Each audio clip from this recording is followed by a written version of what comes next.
Alex, 4-4 draw here. How do you begin to sum that one up? I'm not really too sure, to be honest. I'm not quite sure what I just witnessed. So a lot to kind of digest there.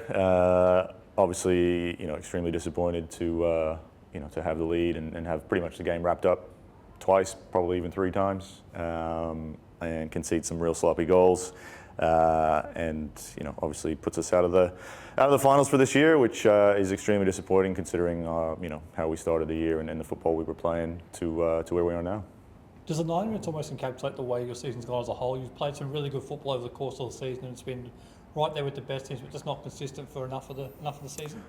Yeah, look, it's we had probably the worst injury crisis across the league. I did some math the other day, and I'd sort of 7 or 8 of our players missed more than 6 games for the season. So I haven't had the same starting lineup in 2025.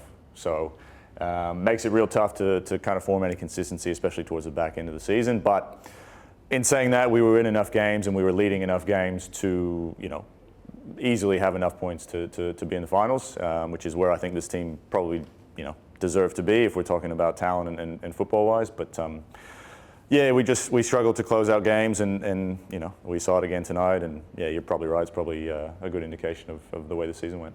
This was almost a final in a way for you. It was a big game. Your big player stand up against Mickey up. How impressive is that to see her stand up on the big stage and really show real emotion to try and get her side over the line? So it was a terrific effort from her and a side that didn't quite get over the line. Oh, that's up there with one of the best individual performances from a footballer that I've seen.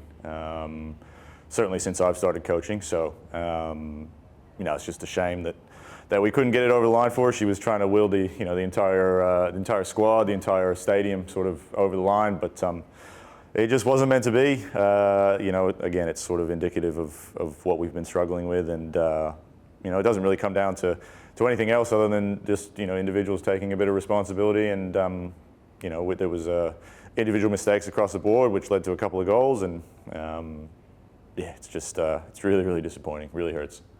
Did the 2 red cards right before the halftime break kind of change the way the game panned out in the second half? And did you have to say anything at halftime just to calm things down? Because there was a bit of niggle right there before the halftime break. Not necessarily. We both sort of took a midfielder off, so it was kind of status quo. We were always going to have potentially less of the ball and try and catch them on the break, which I thought we did extremely well. I just saw the stats. We had 25 shots. We missed 3 or 4 big chances as well, which hit the crossbar a few times. So, yeah, crazy game. Probably one of the craziest I've ever been a part of. But yeah, overall, it's just really disappointing. Because it's a game that meant so much, and to come up short is really disappointing. Finally, how do you pick the side up for that game in Melbourne next weekend to round out the season? Oh, look, every game is about pride. It doesn't matter if there's anything on the line. You're still playing for the club. You're still playing for your future. You're still playing for a contract next season for some people. So we'll see how they pull up and head down to Melbourne on Friday. But yeah, it's a chance for it's a chance. I think Meeks is still in the Golden Boot. So you find little things to keep people going and see what happens.